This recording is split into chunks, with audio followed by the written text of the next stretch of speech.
For the years 2022. Ako po yung lawyer niya ngayon. Ma'am, no, we're just reading po the order. Opo. Ng order, nabasa ko na po yan. Ako po yung lawyer niya ngayon. Yes, ma'am. Opo. Kasi, this is a detention center. Yes, ma'am. Yes, ma'am. Opo. Yes, ma'am. For contempt. Yes, ma'am. Yes, ma'am. So, may space kayo para dito sa kanya. Yes, ma'am. Diba? Opo. Ma'am, let us just comply because we are mandated to read this order. We will just simply read it to ma'am. Yes po. Ma'am, no, I think that's a different one, ma'am. That's yes, ma'am. But before I give you the copy, ma'am, will you please allow me to read it? Yes, ma'am. Yes, ma'am. Thank you so much, ma'am. Okay, ma'am, may I continue into the utilization of public funds, particularly the budget appropriated to the office of the President,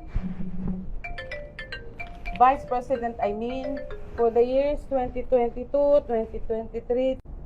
And then, ma'am, opo, ibabasahin na po namin, ma'am, yung order na naka-address naman po. Ma'am, okay, ma'am. Ito, ma'am, tig-isa po ulit tayo. Just a moment. Yes, ma'am. Do I need my lawyers to be present? Hindi naman po, ma'am. Hindi naman po. I really This like time. my lawyers to be present, ma'am.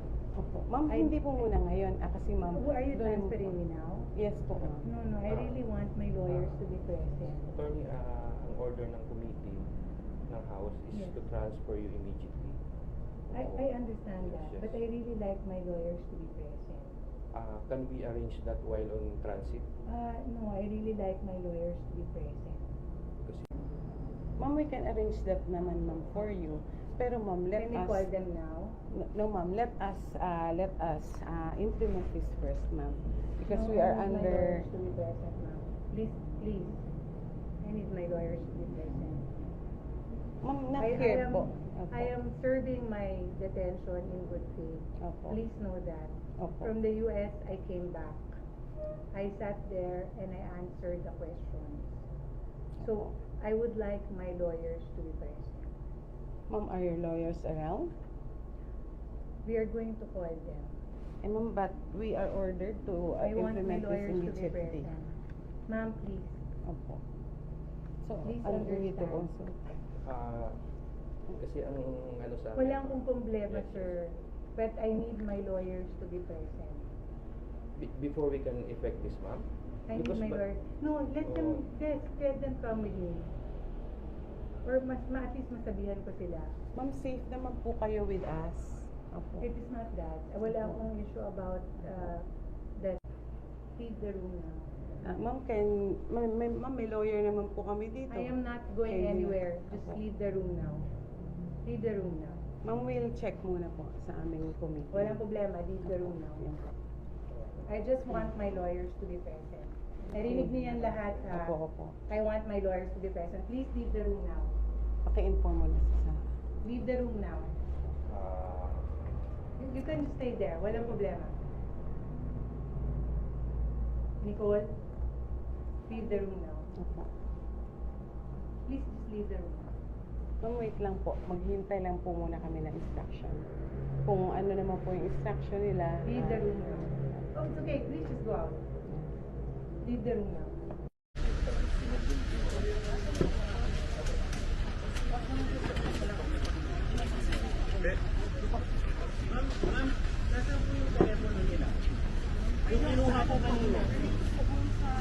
Ma'am, nagnakaw kayo ng cellphone.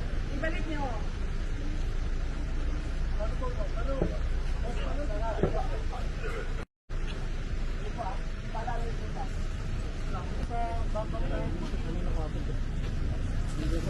Motor, kanino motor? Sir. Hindi ko sa kanya motor.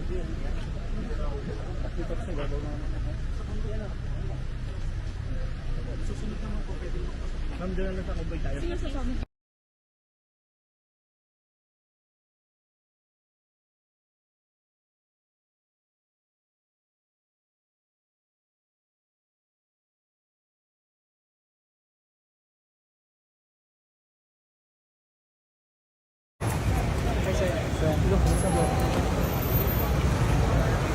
Sir, dito lang tayo.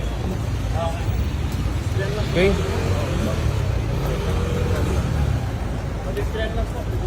Everybody ready? Okay? First question. Okay na bala? Okay na lahat? Sir, anong purpose ng pagpunta niyo po rito? To show support to the BP and their support staff. Nakausap niyo na po. Nakausap ko na. Kamusta po sila? Ano pong sabi sa inyo? Ano pong napag-usapan niyo, sir? Ano lang, worried lang siya sa sitwasyon niya. Worried lang siya. Dahil, Hindi siya sigurado. She's not sure of what will happen to her. kanino po? Si Laika. Kayo, sir, anong thoughts niyo sa mga nangyayari niyo? Para sa akin, it's a very Is this appropriate? Tingin niyo? very unfortunate dahil yung tao na hindi pa man lang nagiging accused, no? Hindi pa napailan ng kaso, kung i-treat mo parang convictado na dadalhin mo sa Women's Correctional. Women's Correctional facilities a place for convicted criminals. I've been the Director General of Biocor at alam ko kung anong sitwasyon dyan sa loob.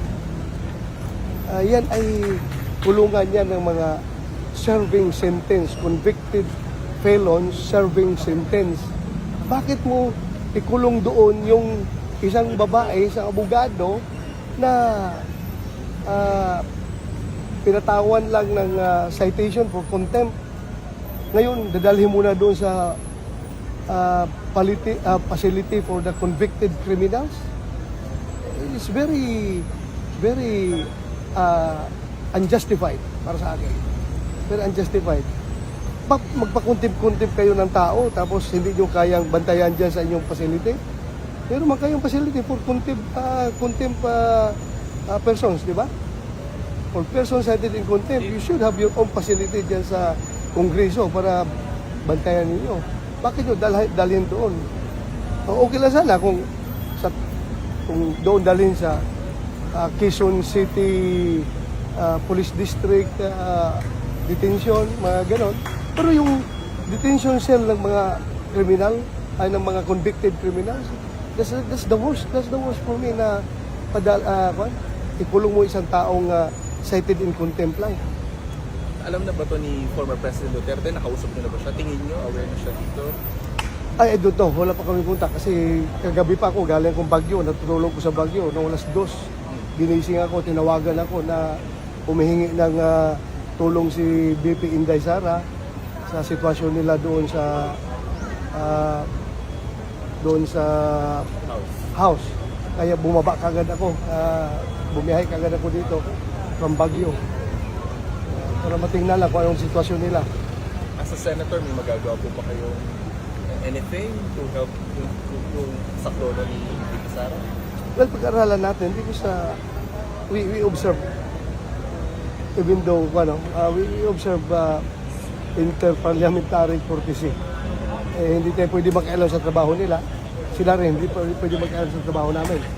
So, yan ang binabantayan natin. Pero yung nga lang, nakakomento lang ako na hindi po maganda talaga. Bakit ang isang person na cited in contempt lang sa isang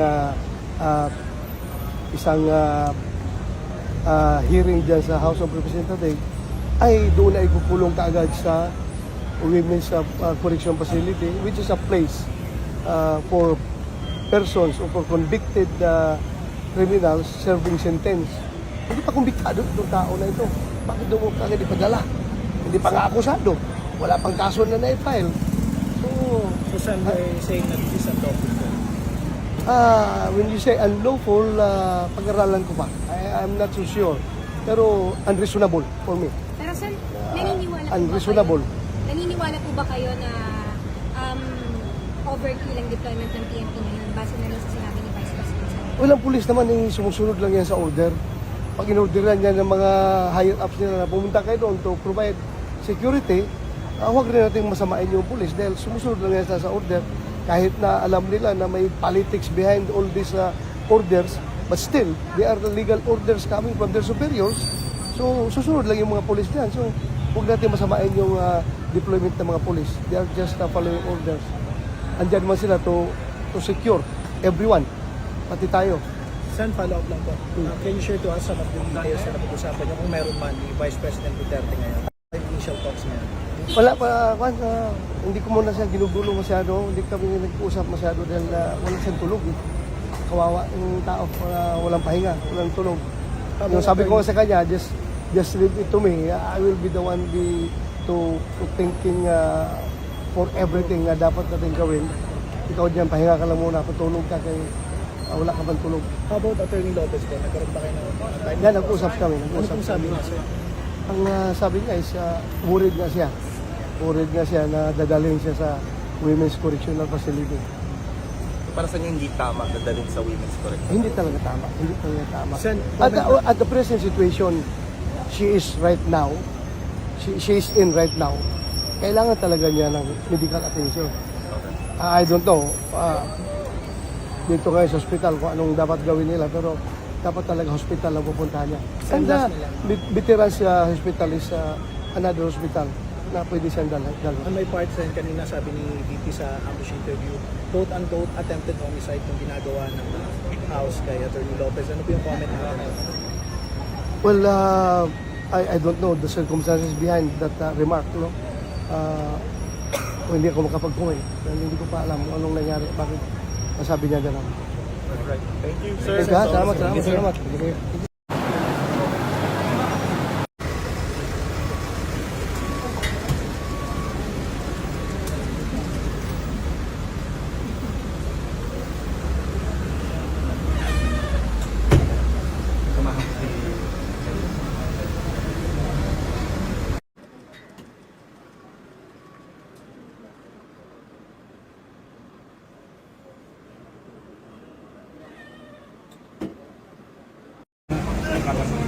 Ano gusto niyo mo? Basahin ko pa to? Yes, yung patient. Ay, no. Hindi ko na rin alam bakit ganito na.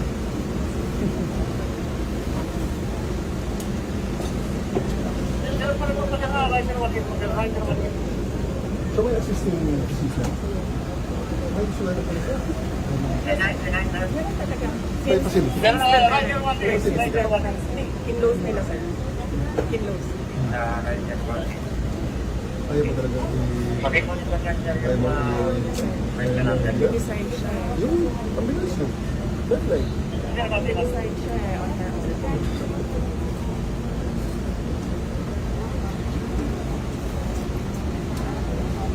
Pwede mo kami mag-request ng cameras. Ano no? Pasukin ng general yung mga cameras. Cameras. Gusto mo? Palapitin ng mga Palapitin. media? Opo. Sige. Lapit na. Go na. Go. Double time. Ding! I-release mo ang media. Release. Go. Go na, sabi ni General. Lapit na. Si General lang nagsabi. Ayaw ng hospital. Ayaw ng hospital. Hanggang dyan lang naman yung camera eh. Ayaw ng hospital. Hanggang dyan lang sa inyo. Huwag nyo lang i-block yung side ng camera. Alis na lang dito ang mga kwan para makita ng Para makita ng camera. Sige mo. I-clear natin ito yung para makita ng camera.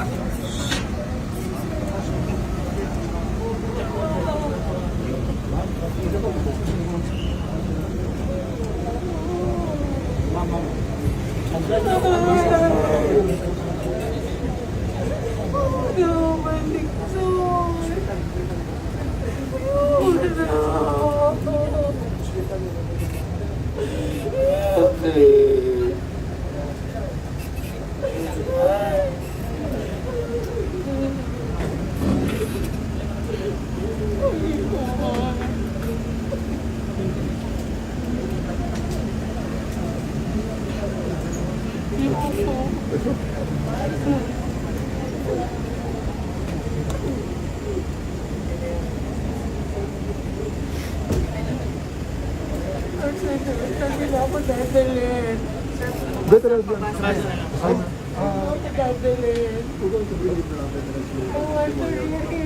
Where is it? Considering that as requested, attorneys Veronica Lopez has been examined by the physicians and cleared in the St. Luke's Medical Center, Quezon City, you are directed to transfer Attorney Lopez to the Veterans Memorial Medical Center, Quezon City. Ma'am, si VP, and anybody of your choice. May text tayo galing kay SILG Rimulya. Ma'am, ang sabi ni SILG Rimulya, Yan din ang sabi niyo, tapos kinuha niyo ako kanina, dadalhin niyo ako sa correctional. hindi ma'am, tapos na yun. Totoo.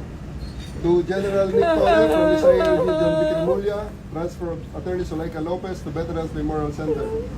Dear General Torre, as verbally agreed upon, the transfer of Attorney Lopez to the Veterans Memorial Hospital shall be complied with respect to the House directive to transfer her. Please accord all security measures necessary to ensure her safety. Furthermore, please allow the untethered access of her personal physicians during her confinement. The attorney will also be accorded full visitation rights of the following people: Senator Bato de la Rosa, Senator Amy Marcos, Vice President Sara Duterte. Please be advised that all pertinent hospital safety guidelines should be followed, as well as hospital policies on visitation practices. For strict and immediate compliance, signed, SILG John B. Rimulya. Ma'am, assurance yun. I don't believe in your assurance anymore. That's what they told me in the house. And look where it brought me. Andito, maraming witness. Andito naman sasakay ka naman mo sa sasakyan ni Pumayag sila VP. sa media, pumayag sila kay Senator Bato. Ma'am, sasakay po Pumayag kayo. sila sa akin. Sasakay po kayo sa sasakyan ni VP. Kasama niyo po si VP sa sasakyan. She will be transporting you to Veterans Memorial Center. Pumayag sila. Hindi ka naman iiwanan ni VP, ma'am. Sure yan, Nick, di ba? Yes, sir. Promise. Of course, sir. Nandiyan naman si VP. They are just in one car. Okay, ma'am?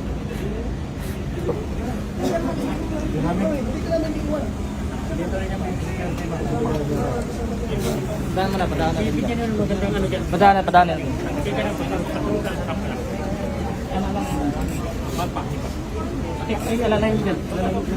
VP, baka ma'am, paano ma'am?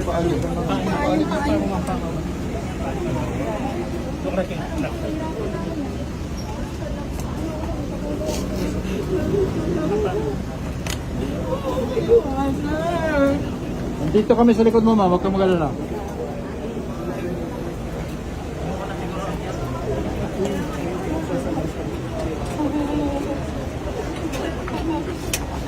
Muna ako ha. Next. Nicole. Salamat eh.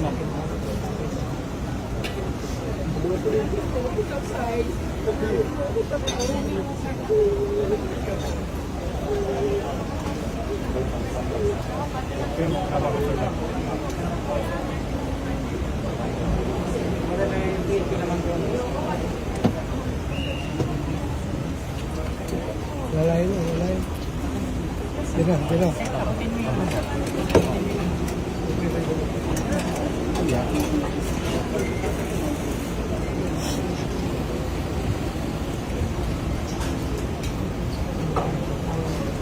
Bangin nyo na eh.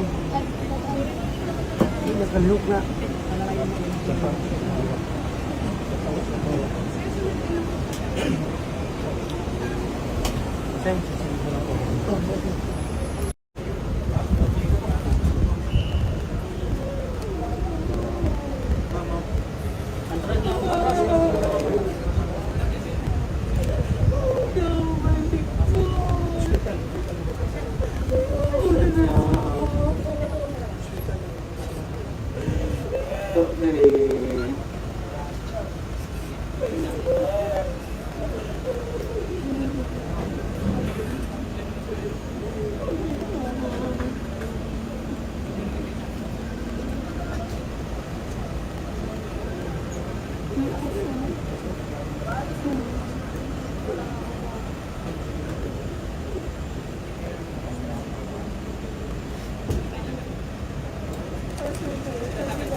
Considering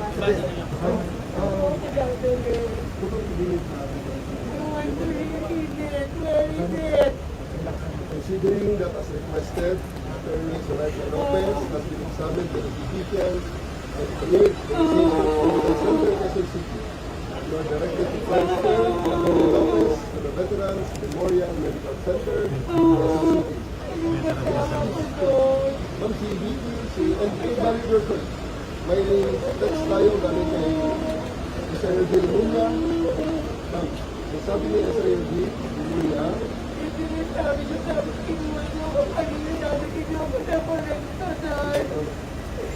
tapos na yun.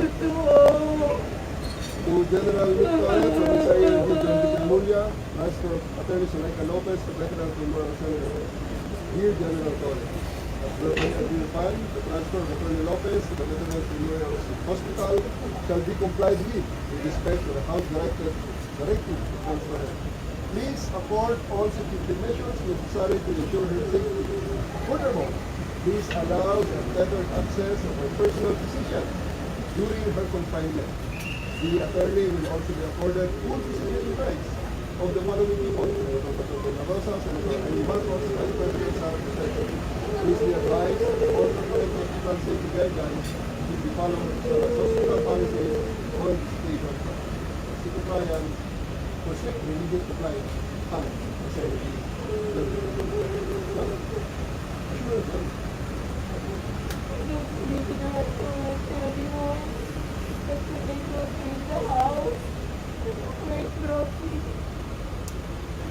Dito, maraming witness. Dito naman mo, sasakay ka naman mo sa sasakyan ni BP. Ma'am, sasakay po kayo. Sasakay po kayo sa sasakyan ni BP. Kasama niyo po si BP sa sasakyan. She will be transporting you to Veterans Memorial Center. Hindi ka naman iiwanan ni BP. Sure, we are making that. Yes, promise. Nandiyan naman si BP. They are just in one car. Ano na? Hindi ka namin iiwan. Bibigyan nyo ng magandang ano dyan. Padala.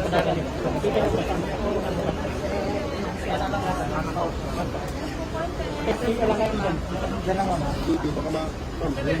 Baka paano. Doon ka na, Ching.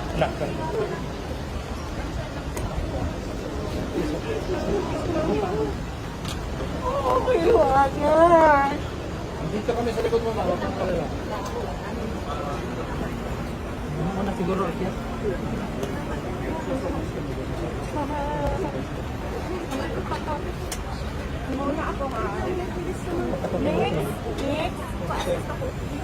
Atras muna, atras. Atras. Ipa-atras sabi mo, wala sabay si mo.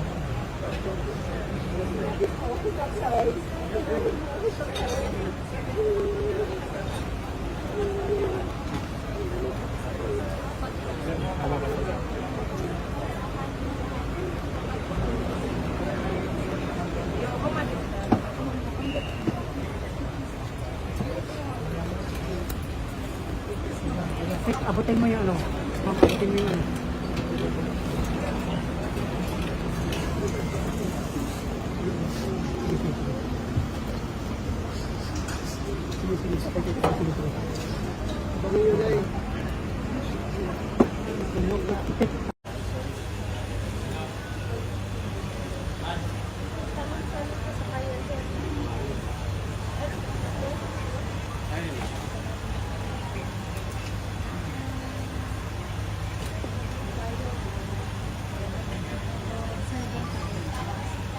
Boss, ganun lang. Ayo. Ano na, atras na lang, please.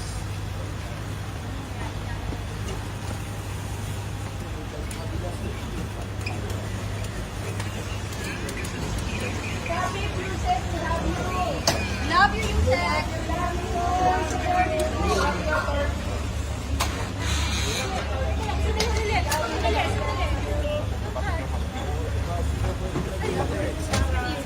Sir. VP! Ano ba? Ano ba? Andiyan ang VP, oh!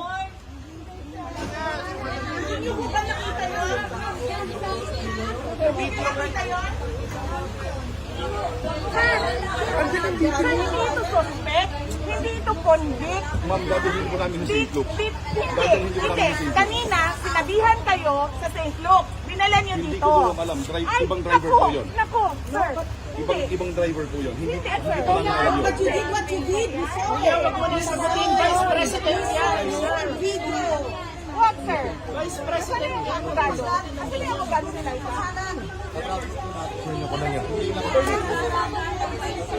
Sasarahan nito, di Villamor, oh. Gago.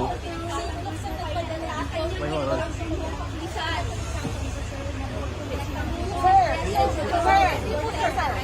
Even ang militar, kayo sumunod sa mali. Hindi convict yan, hindi suspect yan. Bibini lang yan ng contempt. Sir, nung nanggaling kami ng batasan, sinabi ko, St. kami pupunta. Hindi niya kami sa veterans. Oo. So what is that? That you will bring her to St. Luke's. Saan yan pupunta, sir? Nakita mo yung kondisyon niya? Paano tatakbo yan? Paano tatakbo yan? So sir, gusto niyo po. Sir, sumunod kayo ng lawful orders. Huwag yung alam nyo na injustice na siya sa mga tao. Huwag kayong bakla. Tama! Tama! Tama yan. Taas ninyo sa mga pulis. Kayo may mga pamilya, kayo may asawa kasi mga anak. Police, dapat loyal kayo sa Constitution, hindi sa politician. Protect the people, not the malos-los. Constitution po, sa batas, hindi sa kay Sir, tampalos-los. hindi to bargain. Hindi to bargain. Hindi to bargain. Ilabas niyo yung... Sir, tingnan mo. Gawin niyo kasi mo. Doktor na nagsasabi sa iyo, doktor yan. Kasalanan nila. May nangyari kay Atty. Lopez. Huwag mo hawakan.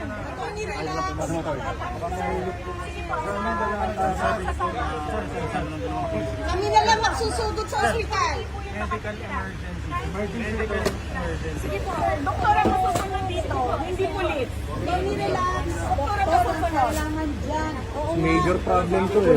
Back off, police! Police, back off! Back off! Back off, police! Ambulansa niyo kami.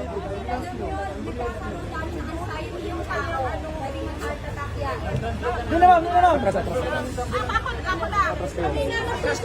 Atras kayo, atras po tayo. Atras po tayo. Nililipat tayo. Nagagalit si Tito. Huwag niyo isa na may tama. Kami na lang. Hindi naman isipunta ko sa ano. Kasi hindi ko makakatakbo. Hindi ko makakatakbo. Pero, muntik mainit eh.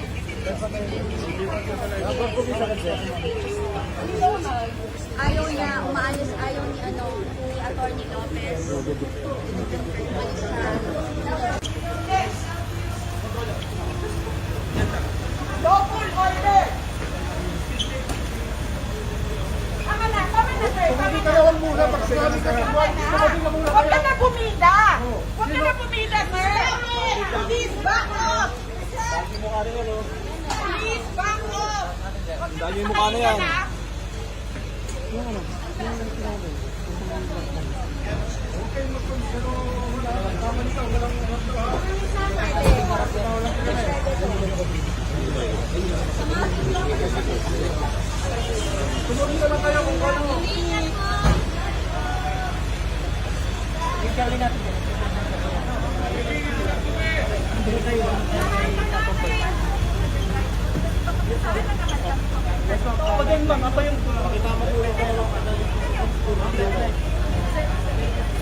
Driver, sa ibang dali mo naman.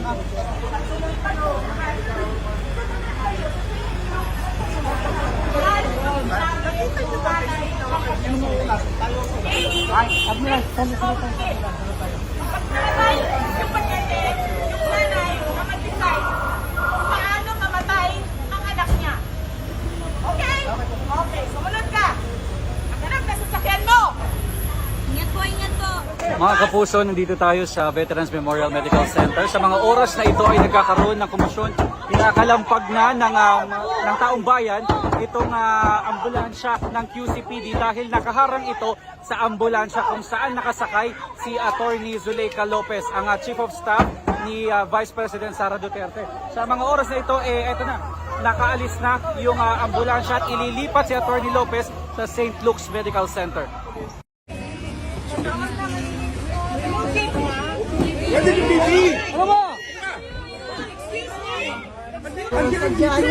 Suspect, hindi ito convict. Ma'am, dadalhin po namin sa St. Luke's. Hindi. Kanina, sinabihan kayo sa St. Luke's. Dinala nyo Hindi dito. ko po alam. Ibang driver po yun. Nako, sir. Hindi. Ibang driver po yun. Saan yan pupunta, sir?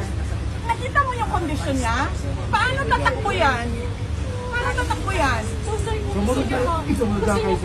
Sir, sumunod kayo ng lawful orders. Huwag yung alam nyo na injustice na siya sa mga tao. Huwag kayong bakla. Tama.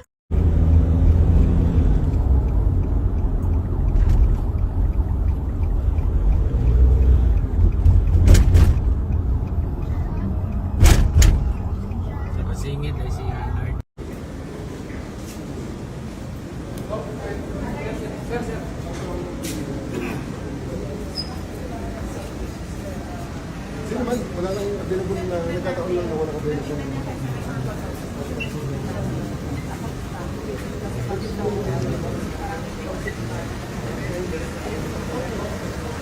Bantayan nyo sila na Walang available.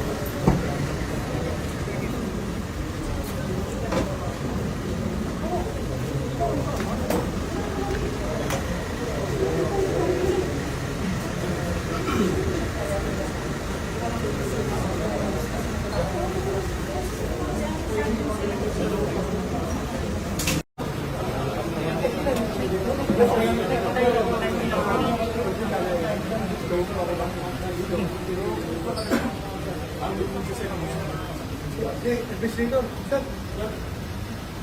Tingnan na din ako.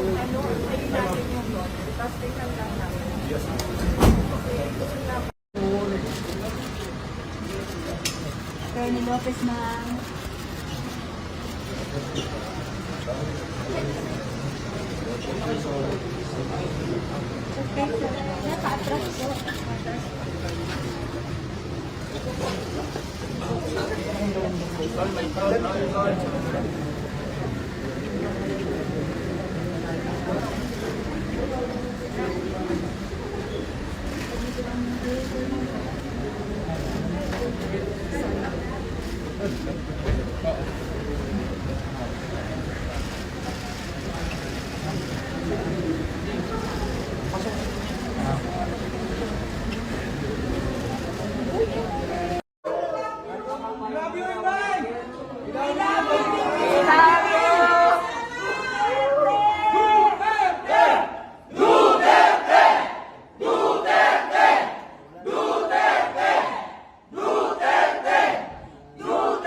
yes, thank you, JC.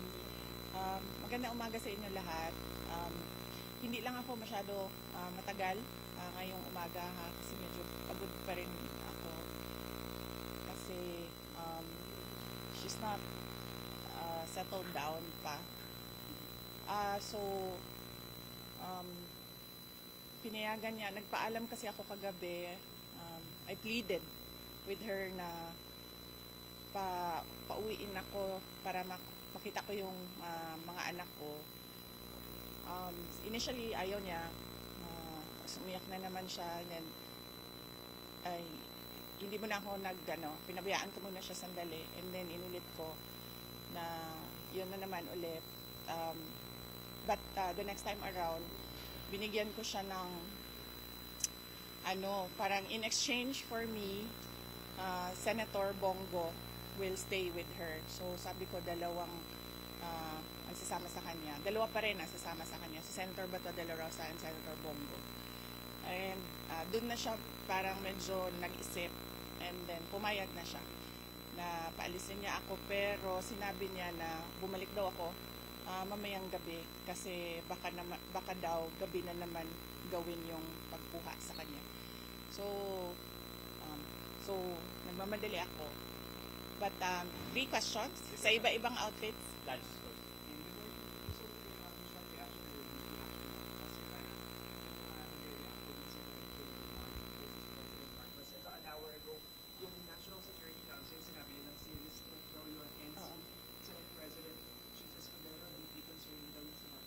Oo. As I said, no, medyo pagod ako ngayon. But in the proper time, I can answer everything. So, tsaka nagmamadali din talaga ako. Ma'am, by tomorrow, mag-release yung investigation nila sa house. Yes. Mag-attend po ba si Atty. Lopez at kayo, ma'am? Hindi ko alam kay Attorney Lopez kasi hindi ako nakikinig sa discussion niya sa mga doktor niya tsaka sa mga abogado niya. Tsaka darating din yung nanay niya bukas. Ma'am, may plano po ba tayo mag-press because recently, Hindi ko alam yung discussion ni Attorney Lopez tsaka yung mga lawyer niya eh. But subukan ko magtanong sa kanila tapos sasabihin ko sa inyo kung ano yung makukuha ko na information. kailan yung effectivity ng resignation ni Vice Lopez? Wala naman siya sinabi pa. Kahapon lang naman yun na-discuss at sinabi niya na gusto niya tapusin na niya yung part niya sa hearings niya, na-discharge na siya doon sa hearings, lahat ng tanong sa kanya tanungin na na-discharge na siya and makauwi na siya. And yun nga, kasi hindi pa siya makauwi ngayon, nag-decide yung mother niya na pumunta dito sa Manila. Yan ang hindi ko alam. You have to ask the House of Representatives about the contempt order. Thank you. Maraming salamat.